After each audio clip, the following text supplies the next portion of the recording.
Dans un petit village de l'Ombrie, en Italie, niché entre des collines où les vignes s'entrelacent et les oliviers dansent sous le vent, un secret commence à se murmurer. Une découverte inattendue, enfouie dans les ombres d'un monastère séculaire, ébranle la foi de plusieurs religieuses. Ce qu'elles ont trouvé remet en question tout ce qu'elles ont toujours cru, tout ce qu'elles ont juré de défendre. Face à la pression de l'Église, au regard méfiant de leurs sœurs et au risque de perdre leur foyer, elles se tiennent à la croisée des chemins, renier la vérité qu'elles ont découverte ou tout abandonner pour suivre une lumière qu'elles n'auraient jamais imaginée. Jusqu'où iront-elles pour rester fidèles à leurs convictions? Restez avec nous pour découvrir une histoire vraie, une histoire qui a bouleversé la société italienne et continue d'inspirer des âmes à travers le monde. Chers amis de l'islam, aujourd'hui, nous vous invitons à plonger dans un récit de courage, de quête spirituelle et de transformation. Cette histoire parle de milliers de religieuses qui, dans un monastère isolé, ont découvert un manuscrit ancien révélant des vérités profondes sur l'unicité de Dieu et l'identité véritable de Jésus. Ce manuscrit, poussiéreux et oublié, a allumé une flamme qui a changé leur vie à jamais. Activez les notifications pour ne manquer aucune de nos histoires inspirantes, car ce voyage, riche en émotions, pourrait bien toucher votre cœur et éclairer votre chemin. Chapitre 1. Le monastère de Santa Chiara. Nous sommes en 2025, dans le village de Montefalco, au cœur de l'Ombrie, une région où le temps semble suspendu. Le monastère de Santa Chiara, construit au XIIIe siècle, se dresse fièrement sur une colline, ses murs de pierre patinés par les siècles. Les arches gothiques de sa chapelle, ornées de fresques fanées, racontent des histoires de saints et de martyrs. Chaque matin, les cloches de l'église, lourdes et mélodieuses, brisent le silence, appelant les religieuses à la prière. Les 35 sœurs qui vivent ici mènent une existence austère mais paisible, loin de l'agitation du monde moderne. Leur quotidien est rythmé par les offices liturgiques, laudes, tierces, sextes, nonnes, vêpres et par des tâches simples, cultiver le jardin, préparer le pain, recopier des textes sacrés ou aider les villageois dans le besoin. Parmi elles, Maria Elena, une jeune femme de 21 ans, se distingue par sa vivacité d'esprit. Ses cheveux noirs, toujours cachés sous un voile blanc, encadrent un visage aux traits délicats, mais ce sont ses yeux noisettes, pétillants de curiosité, qui captent l'attention.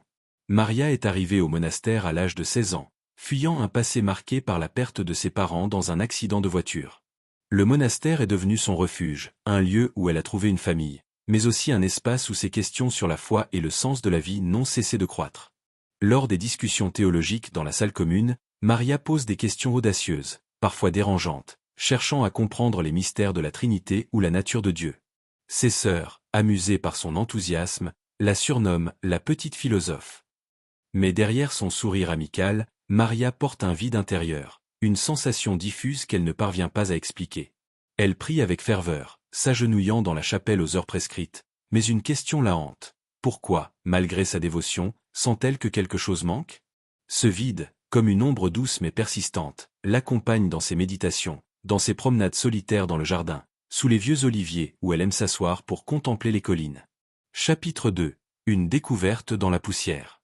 Un matin d'octobre, alors que l'automne peint les collines de teintes orangées, Maria est chargée de nettoyer l'ancienne bibliothèque du monastère. Ce lieu, rarement visité, est un sanctuaire de silence, où l'odeur du vieux cuir et du parchemin flotte dans l'air. Les étagères en chêne, sculptées par des artisans médiévaux, sont remplies de manuscrits poussiéreux, des bibles enluminées, des commentaires théologiques, des récits de saints. Maria, un chiffon à la main, époussette les volumes avec soin, s'arrêtant parfois pour feuilleter un livre, attirée par les calligraphies ornées ou les illustrations fanées. Alors qu'elle déplace une pile de livres dans un coin sombre, un faux mouvement fait tomber plusieurs volumes sur le sol de pierre. En se penchant pour les ramasser, son regard est attiré par un ouvrage différent, presque dissimulé derrière les autres. Sa couverture en cuir, usée par le temps, est ornée de motifs géométriques complexes, et des lettres dorées, à peine lisibles, scintillent sous la lumière tamisée.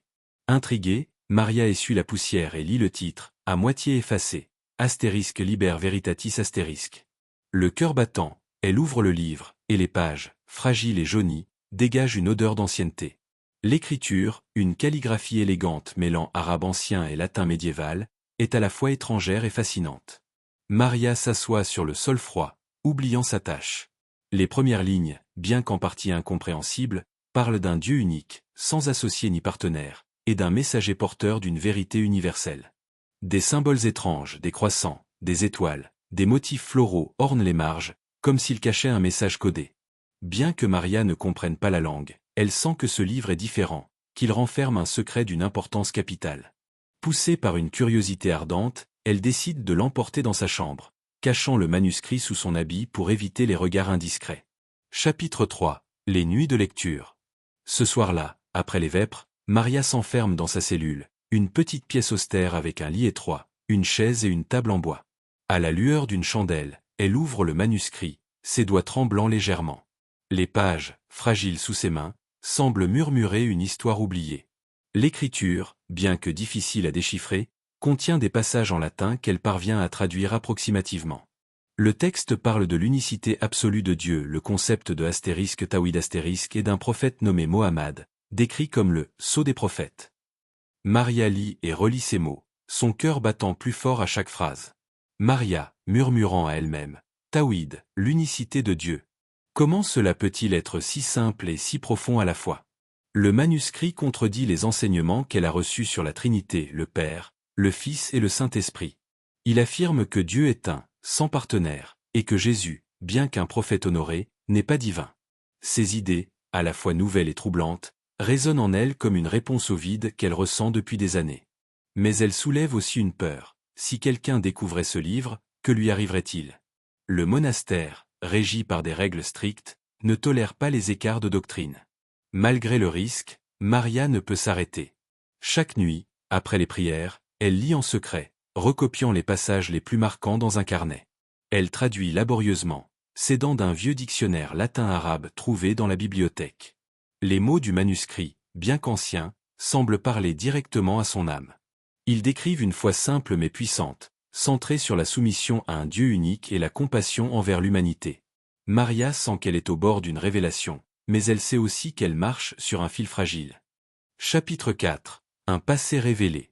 Pour comprendre la quête de Maria, il faut remonter à son passé. Née dans une famille modeste de Pérouse, Maria a grandi dans un foyer catholique fervent. Son père, un menuisier, et sa mère, une institutrice, lui ont inculqué une foi profonde mais simple. À 14 ans, un tragique accident de voiture emporte ses parents, la laissant orpheline. Recueillie par une tante, Maria trouve refuge dans la prière, mais les questions sur la mort, le sens de la vie et la justice divine la hantent. À 16 ans, elle entre au monastère de Santa Chiara, cherchant un sens à sa douleur. La vie monastique, avec ses rituels et sa discipline, lui offre un cadre, mais les questions persistent. Pourquoi un Dieu aimant permet-il la souffrance? Pourquoi la Trinité, si centrale dans sa foi, lui semble-t-elle si abstraite? Ses doutes, enfouis sous sa dévotion, refont surface à la lecture du manuscrit. Ce texte, avec sa clarté et sa simplicité, semble répondre à des interrogations qu'elle porte depuis l'enfance. Chapitre 5. Les premières confidences. Un après-midi, dans le jardin du monastère, Maria décide de partager son secret avec Sophia, une religieuse de 32 ans, connue pour sa douceur et son esprit ouvert. Sophia, arrivée au monastère après une rupture amoureuse douloureuse, est devenue une amie proche de Maria.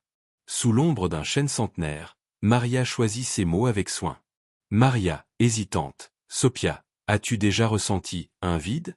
Comme si notre foi, aussi belle soit-elle, ne répondait pas à toutes les questions de ton cœur. Sophia, surprise. Parfois, oui. Il y a des nuits où je prie, et je me demande si je comprends vraiment ce que je crois. Pourquoi cette question, Maria? Maria raconte la découverte du manuscrit, décrivant les passages sur l'unicité de Dieu et le prophète Mohammed. Elle parle avec prudence, évitant de mentionner l'islam directement. Sophia écoute, d'abord sceptique, puis intriguée. Une lueur d'interrogation brille dans ses yeux. Sophia, ses idées, elles semblent si simples, mais si différentes. Comment un livre aussi ancien peut-il parler ainsi? Montre-moi tes notes, Maria, mais sois prudente. Maria promet de partager ses notes en secret. Ce moment marque le début d'un changement subtil dans le monastère. Sophia, touchée par les paroles de Maria, commence à réfléchir à sa propre foi.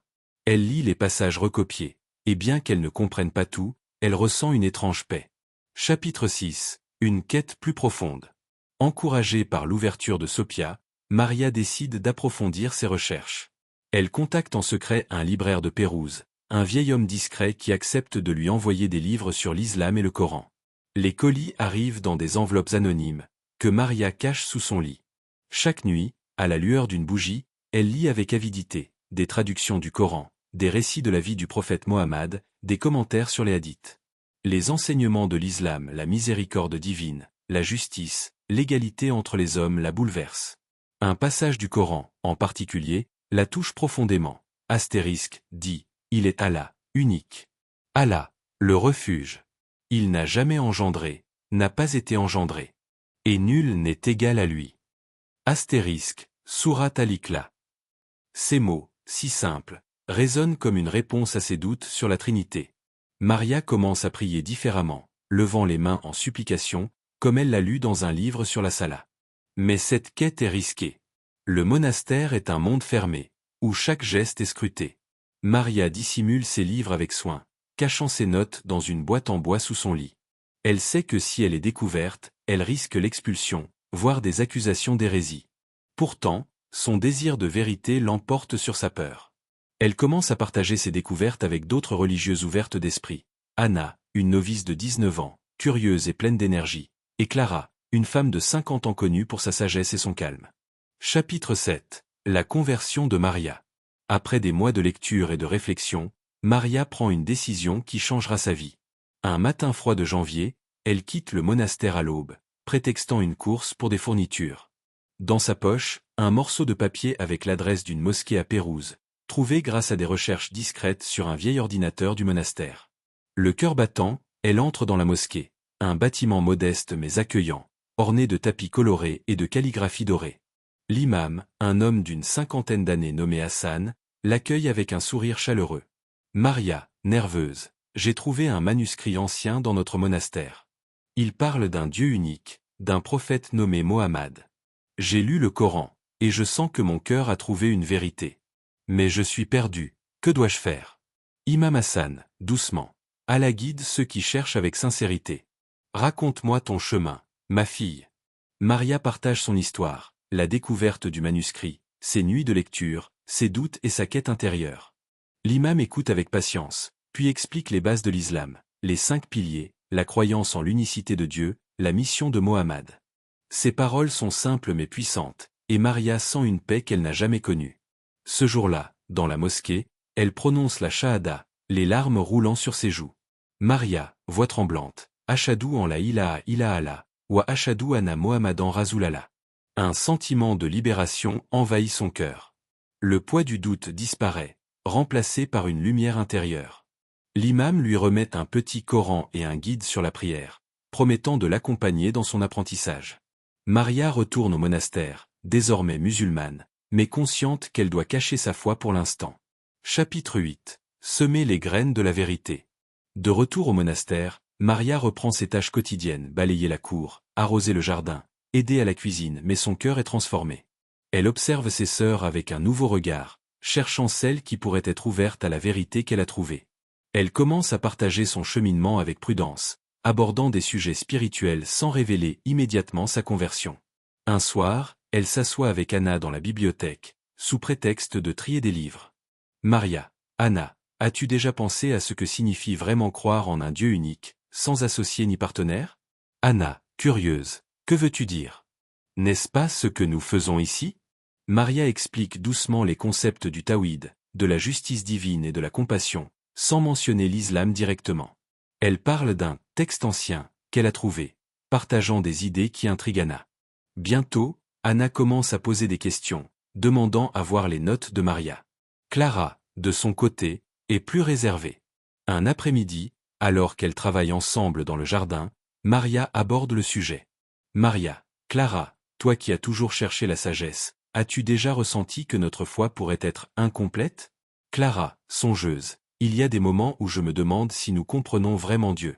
Mais que proposes-tu, Maria? Parler ainsi est dangereux. Maria partage quelques passages du manuscrit, traduits en italien. Clara, touchée par leur simplicité, accepte de lire en secret. Peu à peu, ces conversations plantent des graines de questionnement dans le cœur des religieuses. Chapitre 9. Les murmures de suspicion. À mesure que Maria partage ses découvertes, une tension s'installe dans le monastère. Les religieuses plus âgées, comme sœur Agnès, une femme sévère de 60 ans, commencent à remarquer des changements dans l'attitude de Maria, Sophia, Anna et Clara. Les discussions dans la salle commune deviennent plus animées, et des murmures de suspicion circulent. Un soir, après le dîner, Agnès confronte Maria dans la cour. « Sœur Agnès, sèche, Maria, que fais-tu? On dit que tu parles de choses étranges, que tu troubles les jeunes sœurs avec des idées qui ne sont pas les nôtres. » Maria, calme. « Sœur Agnès, je ne cherche qu'à comprendre la vérité. Si nous aimons Dieu, ne devons-nous pas chercher à le connaître pleinement? » Agnès, méfiante, avertit Maria de rester dans le droit chemin. Mais Maria ne se décourage pas. Elle continue de discuter avec Sophia, Anna et Clara, qui commencent à lire le Coran en secret. Sophia, la première à suivre Maria, prononce la shahada une nuit dans la chambre de Maria, les larmes aux yeux. Sophia, je ne sais pas où ce chemin nous mènera, Maria, mais je sens que c'est la vérité. Je veux suivre cette lumière. Les deux femmes prient ensemble, accomplissant leur première salat à la lueur d'une bougie. Ce moment, intime et sacré, renforce leur lien et leur détermination. Chapitre 10. L'influence de Sœur Thésa. Parmi les religieuses, Sœur Thésa, une femme de 65 ans, est une figure centrale. Respectée pour sa sagesse et sa piété, elle est la référence spirituelle du monastère. Maria sait que gagner la confiance de Thésa pourrait changer la dynamique de la communauté. Elle commence à l'approcher, l'aidant dans ses tâches, discutant de théologie avec respect. Un jour, dans la bibliothèque, Maria trouve le courage de parler. « Maria, douce, Sœur Thésa, j'ai trouvé un manuscrit ancien. Il parle de l'unicité de Dieu d'une manière qui m'a touché. Puis-je avoir votre avis ?» Thésa, d'abord sceptique, accepte de lire les notes de Maria. Les mots du manuscrit, combinés à des versets du Coran, ébranlent ses certitudes. Elle passe des nuits à réfléchir, à prier, à relire les passages que Maria lui a donnés. Un soir, dans la chapelle, elle s'effondre en larmes. « Thésa, à Maria, ces mots, ils parlent à mon cœur. Je n'avais jamais pensé à Dieu ainsi, mais cela semble si juste. » Quelques semaines plus tard, Thésa prononce la shahada en secret, guidée par Maria. Sa conversion, un moment bouleversant, donne un nouvel élan à la mission de Maria. Thésa, avec son autorité morale, commence à parler aux autres religieuses, partageant son cheminement avec prudence. Chapitre 11. Une vague de transformation. La conversion de Thésa marque un tournant. Sa réputation attire l'attention des autres religieuses, et bientôt, plusieurs d'entre elles Anna, Clara, Lucia, une jeune novice timide commencent à étudier l'islam. Près de la moitié des 35 religieuses prononcent la shahada, priant en secret dans leurs cellules. Le monastère, jadis symbole de tradition catholique, devient un lieu d'éveil spirituel. Un soir, Lucia, émue par sa nouvelle foi, lance la dent dans la cour du monastère, sa voix tremblante mais claire. Le son, doux et puissant, résonne dans les murs anciens, apportant une paix inconnue. Les religieuses converties, rassemblées en secret, pleurent en entendant ces mots sacrés. Lucia, chantant « Allahu Akbar »« Allahu Akbar ». Mais les changements attirent l'attention. Les villageois, qui dépendent du monastère pour des œuvres caritatives, commencent à murmurer. Les autorités ecclésiastiques locales, alertées par les rumeurs, envoient un prêtre, le père Lorenzo, pour enquêter. Chapitre 12. La confrontation. Un matin, le père Lorenzo, un prêtre respecté de Pérouse, arrive au monastère. Dans la grande salle, il s'adresse aux religieuses, le ton grave. « Père Lorenzo, nous avons entendu des rumeurs troublantes. Certaines d'entre vous auraient adopté des croyances étrangères. Parlez, que se passe-t-il ici ?» Maria, soutenue par Thésa, s'avance. Maria, sereine, nous n'avons pas abandonné Dieu. Nous avons trouvé un chemin qui nous rapproche de lui. L'islam nous a montré une vérité que nous ne pouvons ignorer. Un silence lourd remplit la salle. Lorenzo, troublé mais ferme, avertit les religieuses des conséquences, l'excommunication, l'expulsion, la perte de leur foyer. Cette nuit-là, Maria, Thésa et les sœurs musulmanes se réunissent dans la chapelle, priant avec ferveur pour la guidance divine. Thésa, Maria, ce chemin est difficile, mais je sens qu'Allah nous guide. Nous devons rester fortes. Leur décision est unanime, elles quitteront le monastère, mais pas leur foi. Chapitre 13. Un nouveau départ. À l'aube, Maria mène le groupe de 17 religieuses musulmanes hors du monastère. Le froid mord leur peau, mais la chaleur de leur foi brûle dans leur cœur. Avec l'aide de la communauté musulmane de Pérouse, elles s'installent dans une maison modeste, transformée en centre d'études islamiques. Ce lieu, simple mais accueillant, devient un refuge pour les chercheurs de vérité. Maria, désormais à la tête de cette communauté naissante, enseigne l'islam avec douceur, accueillant les curieux du village et des villes voisines. L'histoire des religieuses se répand, attirant l'attention des médias locaux.